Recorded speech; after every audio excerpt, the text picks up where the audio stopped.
Thank you, Your Honor, for the opportunity. Thank you for everything you've done today to tell the truth. Thank you to all good Americans who supported us through this. Black, white, Christian, Jewish, atheists, and all groups. I've met a few atheist people, and they were nice and fair and quite pleasant. I've never seen somebody like this before, who defined this country his own way. The country we came to, that we knew as the land, the home of the brave and the land of the free, is the country that we raised Yusor, Razan, and Deah to believe in and belong to. They lived as American as the apple pie. They were giving, they were generous, they were good-looking, successful, accomplished, athletic, funny, humorous, loving, caring, and they cooked with their own hands for the poor and the needy and the homeless. They did not see colors in people. They saw beauty of the rainbow.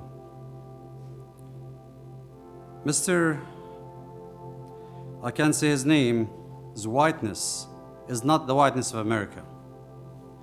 America that we celebrate is where we have civil rights won by the blood of black people and supported by all the good white people then. I've watched all those documentaries before I came to this country.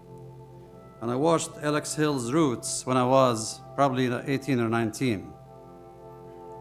We grew up in the Middle East, cherishing American culture, American music, American movies, American cars, American freedoms, liberties, democracy. That's the dream we came to. And as we accomplished the American dream, and Mr.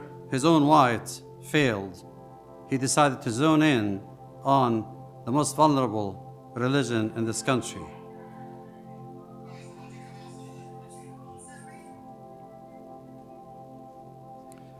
We all know that we live in a political era where there is division and there is a lot of hate speech around.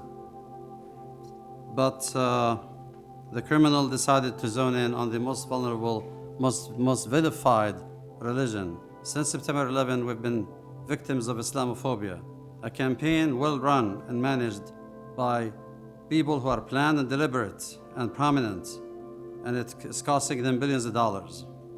But those people with white gloves do not commit the dirty work. They leave it for the feeble-minded and the blind to commit their dirty work and pay for it. The minute you walked into that household to kill them, they were already legends, and you raised them. They're now looking at you and laughing while they enjoy the bliss, and you walked into the abyss. You had 12 guns, but Deah killed you with a camera. Your life is finished because he decided that. He did not decide to do that. You asked him to kill you with a camera. You heard how beautiful they were. You never showed any regrets or remorse or empathy or respect or even issued an apology. And to make it worse, last Wednesday, talking to the New York Times, which was published this morning, you also called them disrespectful punks.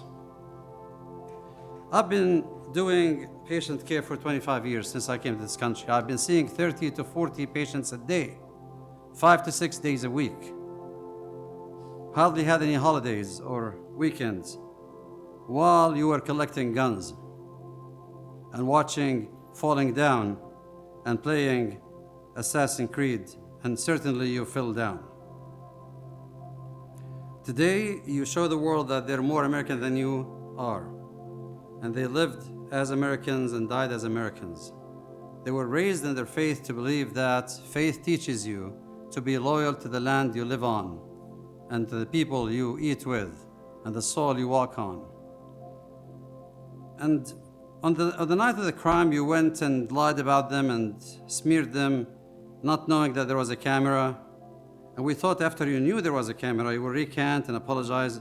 No way, because narcissism has no end. We were offended by the police statement of a parking dispute before we received the dead bodies, before the funeral, because that statement has been airing for 4 years by people who like it. And since then, the police department has regretted it. And we appreciate that the police department, despite your statement, did a very thorough investigation and held on to the evidence very faithfully and honestly. And we thank them for that.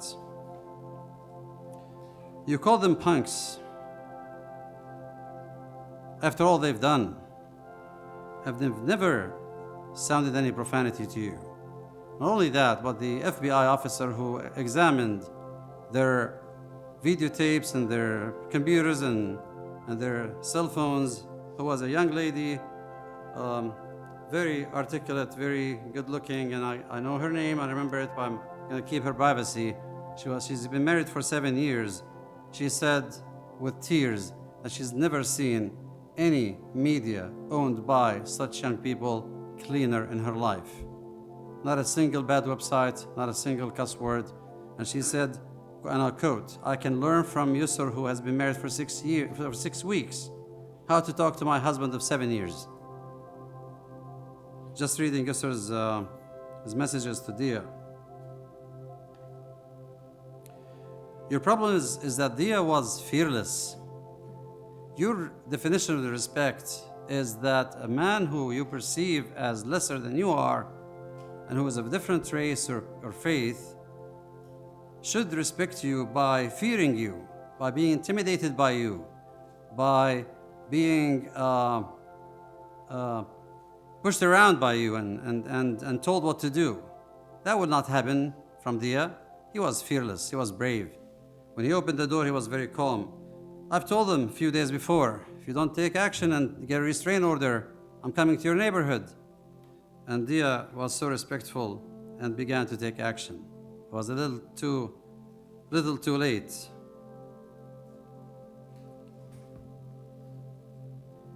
You may not believe in God, and I will not make you believe in God, nobody will, but you certainly answered to the bad part of religion. You played into the hands of the worst of religious people, the fanatics, the radicals, who want to shred this world. You didn't know that most Muslim governments are American allies. They have helped America win the Cold War, and they're still helping America fight terrorism.